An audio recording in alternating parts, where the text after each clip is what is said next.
নমস্কার বন্ধুরা, welcome to my channel SB explorer. তো বন্ধুরা, সকলকে জানাই শুভ সকাল। তো যারা চ্যানেলে প্রথমবার এসেছো অবশ্যই সকলে একটা করে সাবস্ক্রাইব করে দিও। তোমরা অনেকেই ভিডিও দেখছো কিন্তু চ্যানেল সাবস্ক্রাইব করছো না, তো অবশ্যই ফ্রি একদমই চ্যানেল সাবস্ক্রাইব করা, তাই একটা করে সাবস্ক্রাইব অবশ্যই করে দিও এবং ভিডিওটাকে অবশ্যই সকলে একটা করে লাইক করে দিও। তো প্রথমেই যে আপডেটটা দিয়ে শুরু করতে চলেছি সেটা হচ্ছে সের্জিও গার্সিয়া, মোহনবাগানের এই স্ট্রেংথ অ্যান্ড কন্ডিশনিং কোচ, তিনি কিন্তু এবার মোহনবাগান ছাড়লেন। তো ব্যাপারটা হচ্ছে তিনি গত সিজনে মলিনার হাত ধরে তিনি কিন্তু এসেছিলেন এবং বর্তমানে মানে মলিনা চলে যাবার পরেও তিনি কিন্তু মোহনবাগানের দায়িত্ব সামলাচ্ছিলেন এই স্ট্রেংথ অ্যান্ড কন্ডিশনিং কোচ হিসাবে। তো সেই কোচের দায়িত্ব এবার কিন্তু তিনি ছাড়লেন 2 বছর পর এবং তিনি কিন্তু অন্য কোনো অপশান চুজ করবার জন্য এগিয়ে গেলেন। তো তিনি আর মোহনবাগানের সাথে যুক্ত নয়, তিনি থ্যাংক ইউ পোস্টও করে দিয়েছেন মোহনবাগানের হয়ে। তো একজন কোচ তারও কিন্তু বিদায় ঘটে গেল। তো এর পরবর্তী যে আপডেটটা তোমাদের সাথে শেয়ার করতে চলেছি সেটা হচ্ছে জেমি ম্যাকলারেনকে নিয়ে তোমরা অনেকেই প্রশ্ন করছো যে দাদা জেমি ম্যাকলারেন তিনি কি মোহনবাগানে থাকছেন নাকি মোহনবাগান ছাড়ছেন। তো দেখো বন্ধুরা, মোহনবাগানের সাথে তোমরা যদি দেখো জেমি ম্যাকলারেনের কিন্তু আরও 2 বছরের চুক্তি রয়েছে। 4 বছরের চুক্তিতে তিনি এসেছিলেন, 2 বছর কমপ্লিট, আর 2 বছরের চুক্তি কিন্তু এখনও তার মোহনবাগানের সাথে রয়েছে।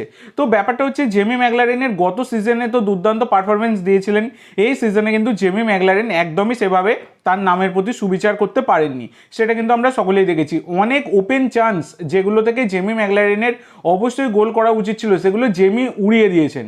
তো আমরা সকলেই কিন্তু দেখেছি জেমি যথেষ্ট পরিমাণে গেম টাইম পেয়েছেন কিন্তু তার নামের প্রতি সুবিচার তিনি কিন্তু করতে পারেননি। আর তোমরা যদি ডার্বি ম্যাচেও দেখো তাহলে জেমির ওই লাস্টের যে গোলটা ওটা করা অবশ্যই উচিত ছিল, ডার্বির মতো ম্যাচ। তো সেখানেও তিনি কিন্তু সেটা প্রভসুকান সিং গিল তিনি কিন্তু সেভ করে দিয়েছিলেন, সেই শটটা আমরা সকলেই দেখেছি। তো যাই হোক, এবার মুদ্রা কথায় আসা যাক, যেটা হচ্ছে জেমি ম্যাকলারেন তিনি থাকছেন নাকি যাচ্ছেন। তো দেখো, যেহেতু তার সাথে এখনও 2 বছর চুক্তি রয়েছে তাই এখনও অবধি কিন্তু কোনো রকম তার ব্যাপারে ডিসিশন নেওয়া হয়নি যে জেমি ম্যাকলারেনকে ছেড়ে দেওয়া হবে।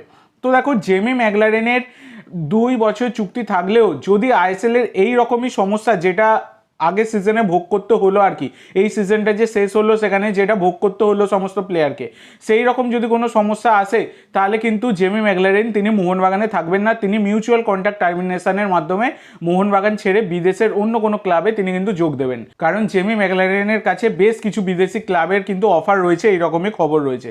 তো সেক্ষেত্রে জেমি ম্যাকলারেনের বিষয়টা এখনও 50-50 হয়ে রয়েছে যে তিনি মোহনবাগানে থাকছেন নাকি চলে যাচ্ছেন। এখনই কনফার্ম বলা যাবে না, কনফার্ম যখন হবে আমি অবশ্যই তোমাদের সাথে শেয়ার করে দেবো। এর পরের যে আপডেটটা তোমাদের সাথে শেয়ার করবো, একটা মারাত্মক আপডেট বেরিয়ে এসেছে, যেটা হচ্ছে এই প্লেয়ারকে তোমরা সকলেই চেনো, নাম হচ্ছে সায়ন ব্যানার্জি। 23 বছর বয়সী বাঙালি এই লেফট মিডফিল্ডার সায়ন ব্যানার্জিকে চেনে না এইরকম কোনো মোহনবাগান সমর্থকই নেই। কিছুদিন আগে ইস্ট বেঙ্গলে তিনি যুক্ত ছিলেন, কিছুদিন আগে মানে কি বলবো, এই চ্যাম্পিয়ন হলো তখনও তিনি ইস্ট বেঙ্গলের স্কোয়াডে ছিলেন। তো এই সায়ন ব্যানার্জি তাকে কিন্তু এবার মোহনবাগান সই করিয়ে একটা বিশাল বড় চমক কিন্তু দিল। তো সায়ন ব্যানার্জি তাকে কিন্তু ডিল ডান করে ফেলেছে মোহনবাগান, এই রকমটাই শিবাজি চক্রবর্তী তিনি কিন্তু জানিয়েছেন। তো এটা একটা বিশাল বড় রিপোর্ট বর্তমানে দাঁড়িয়ে বলা যায়। সায়ন ব্যানার্জি যথেষ্ট প্রতিভাবান প্লেয়ার, আমরা দেখেছি যথেষ্ট স্পিড রয়েছে, কোয়ালিটি রয়েছে, একটু ঘষা মাজা করলে আরও বেটার হবে। তো দেখো, সিনিয়র দলে মোহনবাগানের কে কোচ হবে এখনই কনফার্ম তো বলতে পারছি না, তবে জুনিয়র দলে ডেগি কার্ডোজোকে দিয়ে হবে না, এর বদলে অন্য কোনো একটা ভালো কোচ কিন্তু আনা উচিত। তাহলে কিন্তু অনেক প্লেয়ারও জুনিয়র দল থেকে উঠবে আর কি, রিজার্ভ দল থেকে সিনিয়র দলে আসবে। কারণ দেখতে গেলে এই যে রিজার্ভ দলটা একদমই জঘন্য করে রেখে দিয়েছেন এই ডেগি কার্ডোজো। তো এবার দেখার বিষয় এটাই, সায়ন ব্যানার্জি লাল হলুদ জার্সি গায়ে চাপিয়ে তো দুর্দান্তই পারফরমেন্স দিয়েছেন যখন যা সুযোগ পেয়েছেন, এবার সবুজ মেরুন জার্সি গায়ে চাপিয়ে তিনি কেমন পারফরমেন্স দেন সেটা এখন দেখার বিষয়। তো সায়ন ব্যানার্জির খবরটা কার কার ভালো লেগেছে তারা অবশ্যই একটা করে সাবস্ক্রাইব করে দিও এবং কমেন্ট করে জানিও।